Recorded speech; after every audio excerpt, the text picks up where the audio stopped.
नमस्कार, आप देख रहे हैं द न्यूज बर्ड और मैं हूं आपके साथ पूजा। खबरों पर जाने से पहले एक नजर डालते हैं टॉप हेडलाइंस पर।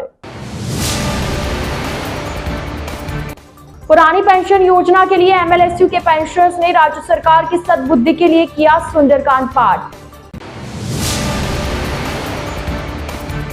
मणिपुर में आदिवासी महिलाओं के साथ हुए अपराध के विरोध में ग्रामीण विधानसभा के नेताओं और कार्यकर्ताओं ने कलेक्ट्रेट के बाहर प्रदर्शन कर राष्ट्रपति के नाम सौंपा ज्ञापन। डबोक थाना क्षेत्र में हाइड्रा क्रेन की चपेट में आने से हुई युवक की मौत, पोस्टमार्टम करवाकर शव परिजनों को सौंपा। सुखाड़िया विश्वविद्यालय के कार्यवाहक कुलपति प्रोफेसर के.एल. श्रीवास्तव ने सुविवि कार्यालय में विधिवत पदभार ग्रहण किया। और अब खबरें विस्तार से। मणिपुर में आदिवासी महिलाओं के साथ हुए जघन्य अपराध के विरोध में ग्रामीण विधानसभा के नेताओं और कार्यकर्ताओं ने कलेक्ट्रेट के बाहर प्रदर्शन करते हुए राष्ट्रपति के नाम कलेक्टर को ज्ञापन सौंपा। पूर्व विधायक एवं गिरवा प्रधान सज्जन कटारा ने बताया कि मणिपुर में 2 कुकी आदिवासी महिलाओं के साथ भीड़ ने अपराध करते हुए उनके कपड़े फाड़कर नग्न स्थिति में परेड कराई, यौन उत्पीड़न और उसके बाद गैंगरेप किया, जिसका एक वीडियो वायरल हो रहा है। कटारा ने कहा कि इस जघन्य और अमानवीय कृत्य की जितनी निंदा की जाए उतनी कम है। इस प्रकार की आपराधिक घटना देश को शर्मसार करने वाली और मानवता के लिए कलंक है। एआईसीसी सदस्य विवेक कटारा ने बताया कि इसी के विरोध में शनिवार को ग्रामीण विधानसभा के कांग्रेसी नेताओं ने कलेक्ट्रेट के बाहर प्रदर्शन किया और राष्ट्रपति के नाम ज्ञापन कलेक्टर को सौंपा। ज्ञापन के माध्यम से अपराधियों को तुरंत गिरफ्तार कर उनके खिलाफ कठोर कानूनी कार्रवाई करने, मणिपुर के मुख्यमंत्री को बर्खास्त करने व प्रधानमंत्री द्वारा देश की महिलाओं से माफी मांगने की मांग की गई है।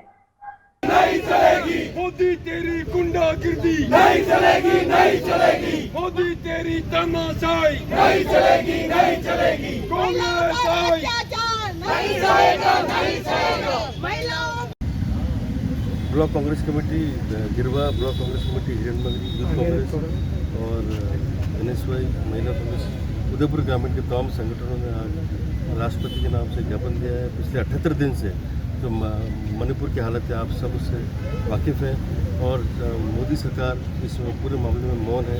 बाकी बीरेंद्र कुमार सरकार कुछ एक्शन नहीं ले रही है। सैकड़ों केस 4 मई से लेकर अभी तक लगभग 3 महीने हो गए, सैकड़ों केस दर्ज हो गए, लेकिन वहाँ का सभी लोग जो हैं वो असुरक्षित हैं। इतने रिलीफ कैंप चल रहे हैं, लेकिन फिर भी एक पूरा डर का माहौल है। और सबसे बड़ा जो जिस तरह से नींव स्तर करके हमारी महिलाओं को जिस तरह से वहाँ पर सड़कों पे घुमाया गया, वहाँ पे गैंगरेप पूरे मर्डर्स हो रहे हैं, ये पूरे देश में इसकी निंदा हो रही है। हम भी इसकी कांग्रेस पार्टी इसकी निंदा करते हैं। आज मणिपुर में जो घटना हुई महिलाओं के साथ और किस तरह से महिलाओं का निर्वस्त्र करके उनकी बेइज्जती की गई, उनकी इज्जत लूटी गई, उनके साथ गैंगरेप हुआ, आज पूरा देश इस घटना को लेकर शर्मसार है। हम स्तंभ रह गए हैं इस घटना को लेके। मणिपुर में वीरेंद्र सिंह की सरकार है और प्रधानमंत्री जी इस मामले में बिल्कुल मौन हैं। तो हम यही मांग करते हैं, आदरणीय राष्ट्रपति महामहिम के नाम से हमने ज्ञापन दिया है उदयपुर ग्रामीण विधानसभा के समस्त कार्यकर्ता, समस्त पदाधिकारी के, समस्त महिलाओं के, विशेषकर हम महिलाएँ बहुत जोरदार इसकी भत्सना करते हैं और मांग करते हैं कि वहाँ पर शासन बिल्कुल असफल रहा है, उसको भंग करके और राष्ट्रपति शासन लगाया जाए, जिससे लंबे समय से चल रहा मणिपुर, उनके ऊपर ध्यान बिल्कुल ही नहीं जा रहा है सरकार का, केंद्र सरकार का और वहाँ की राज्य सरकार का। क्या हुआ है इतना, यहाँ पे छोटी छोटी घटना पे राजस्थान पे जैसे आ जाते हैं, जबकि राजस्थान में ऐसा कुछ भी नहीं हो रहा है। लेकिन भारतीय जनता पार्टी आंखें बंद करके देख रही है वहाँ की घटनाओं को और आज लंबा समय हुआ है, मणिपुर के लोग परेशान हैं। उदयपुर के सेंट ग्रेगोरियस विद्यालय द्वारा स्कूल फीस के अलावा यूनिफॉर्म, किताबें, जूते, मोजे आदि सामग्री के नाम से अभिभावकों से वसूली करने के विरोध में अखिल भारतीय ग्राहक पंचायत के प्रतिनिधि मंडल के साथ स्कूल के अभिभावकों ने मुख्य जिला शिक्षा अधिकारी कार्यालय पहुंचकर विरोध दर्ज कराते हुए सहायक निदेशक दिनेश बंसल का घेराव कर स्कूल के खिलाफ आवश्यक कार्रवाई की मांग की है। निजी विद्यालय द्वारा बताए गए पते से ही किताबें, यूनिफॉर्म, जूते एवं स्टेशनरी आदि खरीदने को बाध्य किया जा रहा है, जिसमें यूनिफॉर्म एवं अन्य सामग्री के दाम भी अधिक वसूले जा रहे हैं। दिनेश बंसल ने बाध्य करने वाले निजी विद्यालय के खिलाफ आवश्यक कार्रवाई करने एवं संपूर्ण प्रकरण की जाँच करवाने का आश्वासन दिया। मैं डॉक्टर दिनेश बंसल, सहायक निदेशक मुख्य जिला शिक्षा अधिकारी कार्यालय अखिल भारतीय ग्राम पंचायत के द्वारा जो बच्चों की शिकायत से संबंधित जो ज्ञापन मिला है सेंट ग्रेगोरियस स्कूल से संबंधित, तो हम आपके ज्ञापन के आधार पर सेंट ग्रेगोरियस स्कूल की शिकायत की जल्दी से जांच करवाएंगे और सारे अभिभावकों को राहत दिलवाने का प्रयास करेंगे। आज ग्राम पंचायत के द्वारा सेंट ग्रेगोरियस स्कूल के बच्चों की फीस ज़्यादा ली जा रही है, यूनिफॉर्म का दाम ज़्यादा लिया जा रहा है, कपड़े की क्वालिटी अच्छी नहीं बताई है, तो ये संबंधित जो सभी संबंधित जो मामले हैं उस पर हम जांच करवाएंगे। एक लाइन और ये डाल दीजिएगा कि जो ड्रेस चेंज हुई है वो नियमानुसार नहीं की गई है। ड्रेस चेंज के कुछ नियम हैं वो नियमानुसार नहीं हुआ है। मैम आपने जो एप्लीकेशन में है सारी जो बात बता दी है और उसको दिखा लेंगे आप। Thank you. पुरानी पेंशन योजना के लिए एमएलएसयू के पेंशनर्स ने शनिवार को एमएलएसयू परिसर में राज्य सरकार की सद्बुद्धि के लिए सुंदरकांड पाठ किया। भरत व्यास ने बताया कि राजस्थान सरकार द्वारा पुरानी पेंशन योजना को राज्य कर्मचारियों और विश्वविद्यालय कर्मचारियों के लिए पुनः बहाल करने का आदेश जारी किया गया। इस योजना में दिनांक 1 जनवरी 2004 के बाद नियुक्त हुए कर्मचारियों के लिए पुरानी पेंशन योजना को लागू कर लाभान्वित किया गया, लेकिन विश्वविद्यालयों में पेंशन भुगतान हेतु बजट प्रावधान नहीं है, जिसकी विश्वविद्यालय को सख्त आवश्यकता है। साथ ही राज्य सरकार ने विश्वविद्यालय के कर्मचारियों के लिए यह आदेश जारी किया है कि जो भी कर्मचारी एनपीएस से ओपीएस में जाना चाहता है उसे 12% ब्याज की दर से पैसा जमा कराना होगा, जबकि राज्य के अन्य विभागों के कर्मचारियों के लिए यह आदेश जारी नहीं किया गया है। ऐसे में यह आदेश विश्वविद्यालय कर्मचारियों के लिए काले कानून जैसा है, जिसको लेकर पहले भी कई बार प्रदर्शन किया गया, लेकिन सरकार ने कोई सकारात्मक कदम नहीं उठाया। ऐसे में आज 2 घंटे का सुंदरकांड पाठ किया गया सरकार को सद्बुद्धि देने के लिए। इसके बाद 24 जुलाई से सभी कर्मचारी आधे दिन कार्य बहिष्कार करेंगे। इसके बाद भी कोई कदम नहीं उठाया जाता है तो 1 अगस्त से पूर्ण रूप से कार्य बहिष्कार किया जाएगा।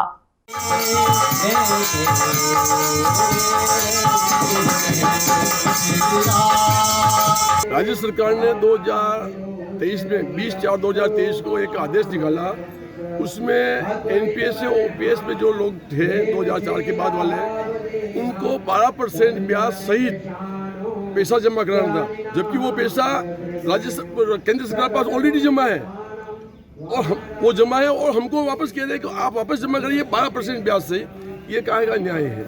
इस बात को लेकर हमने आंदोलन किया, मतलब प्रदर्शन किया विधान जयपुर में शहीद स्मारक पे, और हमने राज्य सरकार को 7 दिन का समय दिया कि विश्वविद्यालय में किसी तरह की कोई ऐसी बात नहीं हो, छात्र परेशान नहीं हो, परंतु 7 दिन तक किसी तरह से कोई बातचीत नहीं हुई। तो अंततः हमने जो निश्चय किया था कि उसके बाद में हम क्या क्या प्रोग्राम करेंगे, तो ये हमारा 2 घंटे का जो है प्रोग्राम चल रहा है और 24 तारीख से आधे दिन का कार्य का बहिष्कार चलेगा और 1 अगस्त से हम पूर्णकालिक कार्य का बहिष्कार करेंगे।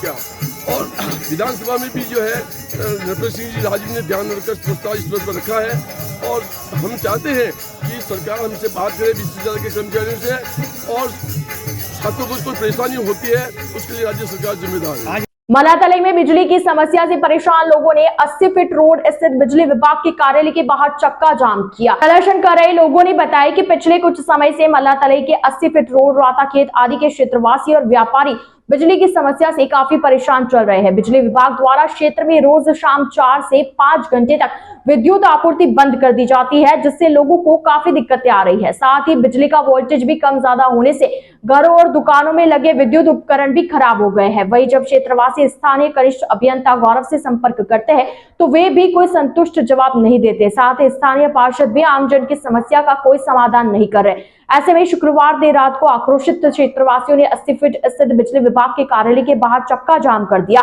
और बिजली विभाग के खिलाफ जमकर नारेबाजी की। इस दौरान अम्बावाड़ा पुलिस का जाब्ता भी मौके पर पहुंचा और विरोध कर रहे लोगों से समझाइश का प्रयास किया। हाय हाय बिजली विभाग, हाय हाय बिजली विभाग, हाय हाय। आप उतरेगा 230 में मुकदमा दर्ज होगा, मुकदमा दर्ज हो जाएगा। देखो मैं कह रहा हूँ। द न्यूज वर्ल्ड के इस बुलेटिन में फिलहाल वक्त तो चला एक छोटे से ब्रेक का। ब्रेक के बाद जल्द हाजिर होंगे, आप बने रहिए द न्यूज वर्ल्ड के साथ। हर चीज की इंस्पिरेशन ली। My most awaited day is finally here. Mister perfect से ज्यादा ना परफेक्ट पिक्चर्स का वेट था। कपड़े डिजाइनर, बालों में रेड रोजेस और मेकअप न्यूड, पर गहने माँ जैसे। चमक दादी की, और अंदाज मेरी नानी का। इनके नूर का राज बचपन से जानना था। आसपास नहीं तो थोड़ा कुछ इन्हीं के जैसा लगना था, क्योंकि कुछ चीजें आज भी भरोसे से चलती है और अपनों की सलाह से ही तो हर दुल्हन सजी है। अशोक जूल्स, गहने जो बने हैं अपनों से।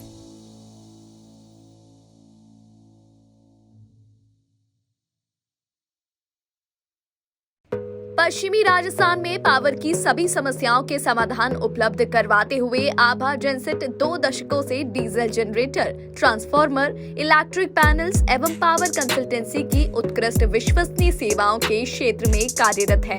2000 से ज्यादा schools, hospital, factories, industry, petrol pump, complex, carnival में सफल installation.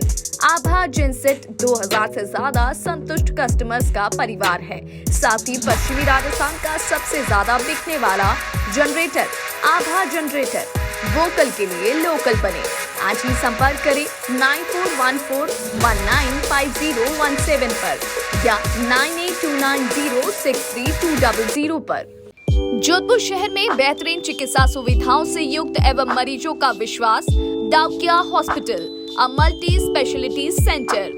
Chiranjeevi, RGH, CGHS, ECHS जैसी सरकारी योजनाओं के तहत निशुल्क ऑपरेशन व इलाज, हृदय रोग, स्त्री रोग, शिशु रोग, प्लास्टिक सर्जरी एवं दंत रोग, न्यूरोलॉजी एवं न्यूरो सर्जरी जैसे विशेष चिकित्सा सुविधाओं के लिए उपलब्ध है डाउकिया हॉस्पिटल।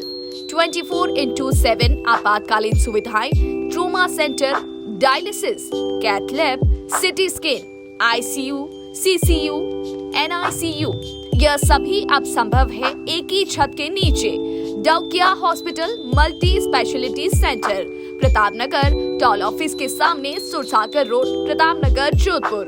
अधिक जानकारी के लिए संपर्क करें 02912750 73400314। ब्रेक के बाद आपका स्वागत है। डबोक थाना क्षेत्र के गुडली रिको एरिया में मजदूरी करने के दौरान एक युवक हाइड्रोक्रेन की टायर की चपेट में आ गया, जिससे युवक गंभीर रूप से घायल हो गया, जहां इलाज के दौरान युवक ने दम तोड़ दिया। जानकारी के अनुसार महाराज जी की खेड़ी निवासी श्रीलाल डांगी शुक्रवार को सुबह 11 बजे गुडली रिको एरिया में हाइड्रोक्रेन के साथ खंबे लगाने का कार्य कर रहा था। हाइड्रोक्रेन से खंबा लगाया जा रहा था तो युवक खंबा पकड़कर आगे चल रहा था। तभी अचानक क्रेन का ब्रेक नहीं लगा और युवक क्रेन के नीचे आ गया, जिससे युवक गंभीर रूप से घायल हो गया। घायल युवक को ठेकेदार निजी हॉस्पिटल लेकर गए, जहां पर इलाज के दौरान शाम 6 बजे युवक की मौत हो गई। इसके बाद शव को महाराणा भोपाल चिकित्सालय की मोर्चरी में रखवाया गया, जहां परिजनों की सूचना पर डबोक थाना पुलिस ने शनिवार को मामला दर्ज कर शव का पोस्टमार्टम करवाकर परिजनों को सौंपा। सुखाड़िया विश्वविद्यालय के कार्यवाहक कुलपति प्रोफेसर KL श्रीवास्तव ने शनिवार को सुवीवी कार्यालय में विधिवत पदभार ग्रहण किया। दरअसल राज्यपाल एवं मोहनलाल सुखाड़िया विश्वविद्यालय उदयपुर के कुलाधिपति कलराज मिश्र ने जय नारायण व्यास विश्वविद्यालय जोधपुर के कुलपति प्रोफेसर KL श्रीवास्तव को उदयपुर मोहनलाल सुखाड़िया यूनिवर्सिटी के कुलपति का अतिरिक्त कार्यभार दिया है, जिसके बाद वे शनिवार को सुवीवी पहुंचे और अपना कार्यभार संभाला। इस दौरान मीडिया से मुखातिब हुए श्रीवास्तव ने कहा कि विश्वविद्यालय में श्रेष्ठ शिक्षा की और पूर्णतः ध्यान दिया जाएगा। जल्द से जल्द विश्वविद्यालय में नई शिक्षा नीति को लागू करने के प्रयास करेंगे। इसके साथ ही कर्मचारियों को आ रही ओल्ड पेंशन स्कीम और न्यू पेंशन स्कीम को लेकर समस्या को भी दूर किया जाएगा। श्रीवास्तव ने कहा कि आगामी माह में छात्र संघ चुनाव प्रस्तावित है। ऐसे में चुनाव को लेकर विशेष तौर पर ध्यान दिया जाएगा कि चुनाव शांतिपूर्ण और निष्पक्ष तरीके से संपन्न हो। चुनाव तारीख की घोषणा होते ही लिंग 2 कमेटी की बैठक आयोजित कर विशेष निर्देश दिए जाएंगे। वहीं काउंसलिंग के लिए आ रहे छात्रों की मदद के लिए भी निर्देश दिए जा रहे हैं। प्रोफेसर KL श्रीवास्तव, कार्यवाहक वाइस चांसलर मोहनलाल सुखाड़िया विश्वविद्यालय उदयपुर। कल मैंने यहाँ पे अतिरिक्त चार्ज लिया है वाइस चांसलर का, और आज ऑब्वियसली हमारे प्रेस के जो मित्र हैं वो ये जानना चाहते हैं कि इस विश्वविद्यालय के बारे में मैं क्या सोचता हूँ। देखिए, इस प्रश्न के उत्तर में मैं बहुत स्पष्ट रूप से आपसे एक ही बात कहना चाहूँगा कि किसी विश्वविद्यालय के उत्थान में हमेशा 2 ही चीज़ें होनी चाहिए, एक श्रेष्ठ शिक्षा और दूसरी विश्वविद्यालय के कारण श्रेष्ठ रिसर्च। और इस विश्वविद्यालय में किए गए कोई भी प्रयास इन्हीं दोनों को केंद्र बिंदु बन के उनके सारे विकास की दिशाएं तय की जाती हैं। जैसे मैं आपको बताना चाहूँ कि अभी हाल में हमारे विश्वविद्यालय में जो प्रदेश का पहला विश्वविद्यालय था जय नारायण व्यास विश्वविद्यालय, वहाँ पे नई शिक्षा नीति या नेशनल एजुकेशन पॉलिसी 2020 को हम लोगों ने लागू किया है। इस विश्वविद्यालय ने उसकी काफ़ी हद तक तैयारी कर रखी है।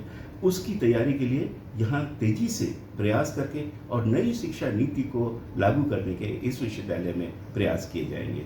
इसके अलावा ये विश्वविद्यालय या देश का कोई भी जो विश्वविद्यालय होता है उसके असेसमेंट के लिए नैक की कमेटी विजिट करने आती है। ये विश्वविद्यालय भी अपनी उसी दिशा में तेजी से आगे बढ़ रहा है। बहुत सारे डॉक्यूमेंट्स इन्होंने राष्ट्रीय परिदृश्य पे अपलोड कर रखे हैं, तो बहुत जल्दी हम नैक की विजिट यहाँ पे कराना चाहेंगे, जिससे विश्वविद्यालय की एक रैंकिंग जो है वो तय हो सकेगी। श्री नारायण भक्ति पंथ के प्रवर्तक संत लोकेशानंद महाराज के सानिध्य में श्री नारायण भक्ति पंथ मेवाड़ द्वारा उदयपुर के भुवाना सेलिब्रेशन मॉल के पास स्थित आईटीपी भवन में 3 दिवसीय शुभ दर्शन एवं सत्संग का शुभारंभ पुरुषोत्तम मास के महत्ता बताती कथा, सत्संग और लक्ष्मी उत्सव के साथ हुआ। पुरुषोत्तम मास अनुष्ठान के तहत संत श्री ने इस पवित्र महीने की महत्ता बताई और साथ ही इस महीने में आहार विहार, जप तप, स्नान, पूजा अनुष्ठान, भक्ति के तरीकों के बारे में नारायण भक्तों को समझाया। इसके साथ ही श्री नारायण की शेष शाही प्रतिभा के पास विराजित सुंदर कमल फूलों के श्रृंगार से श्रृंगारित माता लक्ष्मी का पूजन भी किया गया। साथ ही सभी भक्तों ने सामूहिक आरती कर पुष्प अर्पित किए।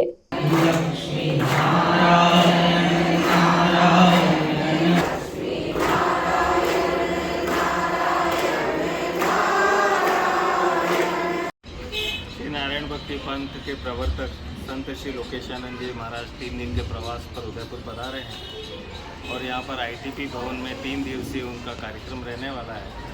आज प्रथम दिन आपने पुरुषोत्तम मास का महत्व बताया और इसमें पूजा करने से क्या फ़ायदे होते हैं और इनकी पूजा कैसे करनी चाहिए इस मास में, वो बताया है।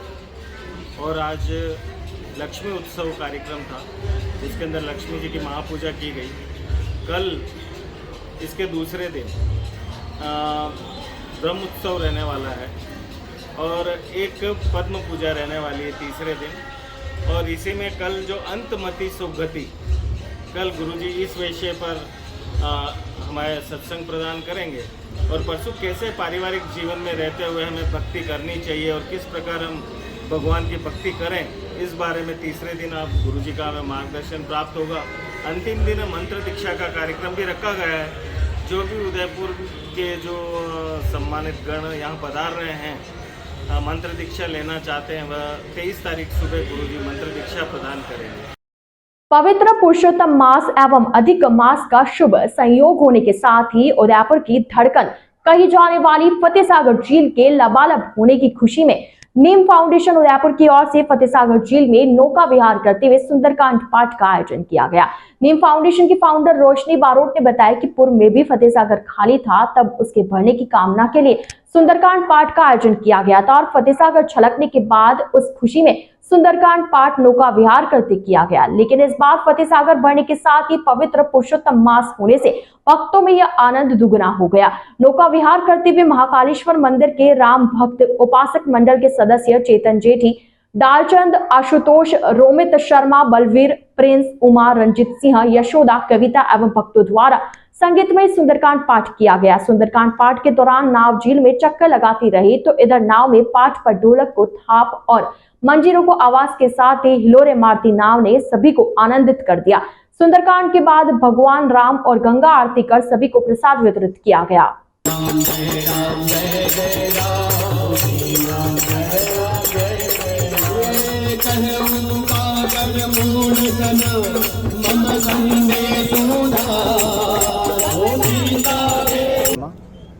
हम सभी जने राम भक्त उपासक मंडल की ओर से नीम फाउंडेशन के फाउंडर रोशनी जी बारोट ने हमें बुलाया है। यहाँ पे ये प्रोग्राम के लिए बुलाया है कि जो फतेहसागर जो पूर्ण रूप से भर चुका है उसके उपलक्ष्य में दीदी हर वर्ष जब खाली था तभी दीदी ने ये प्रोग्राम राम भक्त उपासक मंडल की तरफ करवाया था और इस वर्ष भी लबालब होने के उपलक्ष्य में भी दीदी ने ये पुनः ये कार्यक्रम रखा है। तो हम दीदी का बहुत बहुत आभार करते हैं। श्री राम भक्त उपासक मंडल की तरफ से दीदी को बहुत बहुत आभार। जय श्री राम। की तरफ से हर साल की तरह इस साल भी हमने फतेहसागर में नाव में बोट में फतेहसागर के बनने पे हर साल हम लोग ये सुंदरकांड करते हैं। तो इस साल भी हमने सुंदरकांड किया और सभी जन आए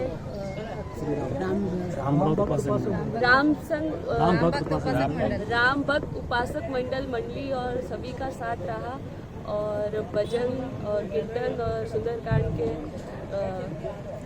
आयोजन हुआ। क्या प्रेरणा रही आपकी जैसे अनोखा सुंदरकांड करने का? जैसे कि मेरा फाउंडेशन है और सोशल एक्टिविटीज़ होती रहती है फाउंडेशन में। और अभी तो जैसे फतेह सागर लबालब भरा हुआ है, लेकिन जब फतेह सागर खाली रहता था और मैं मतलब फतेह सागर लवर हूँ डालकर, मुझे लगता था कि चलो कुछ करना चाहिए, भगवान को याद करना चाहिए। उस टाइम हमने जब फतेह सागर खाली था और ओवरफ्लो नहीं हो रहा था, उस टाइम हम लोगों ने सुंदरकांड करवाया था और यही सब साथी थे, यही सब टीम थी। उसके बाद भर गया, उसके बाद फिर मैंने करवाया और इस साल भी भर गया और लबालब जल्दी से हो गया था। आइए चलते चलते एक बार फिर नजर डालते हैं आज की टॉप हेडलाइंस पर। पुरानी पेंशन योजना के लिए एमएलएसयू के पेंशनर्स ने राज्य सरकार की सद्बुद्धि के लिए किया सुंदरकांड पाठ। मणिपुर में आदिवासी महिलाओं के साथ हुए अपराध के विरोध में ग्रामीण विधानसभा के नेताओं और कार्यकर्ताओं ने कलेक्ट्रेट के बाहर प्रदर्शन कर राष्ट्रपति के नाम सौंपा ज्ञापन। डबोक थाना क्षेत्र में हाइड्रा क्रेन की चपेट में आने से हुई युवक की मौत, पोस्टमार्टम करवाकर शव परिजनों को सौंपा। सुखाड़िया विश्वविद्यालय के कार्यवाहक कुलपति प्रोफेसर के.एल. श्रीवास्तव ने सुविवि कार्यालय में विधिवत पदभार ग्रहण किया। तो आज के इस बुलेटिन में फिलहाल के लिए इतना ही। अब दीजिए इजाजत पूजा को और आप बने रहिए द न्यूज वर्ल्ड के साथ। नमस्कार।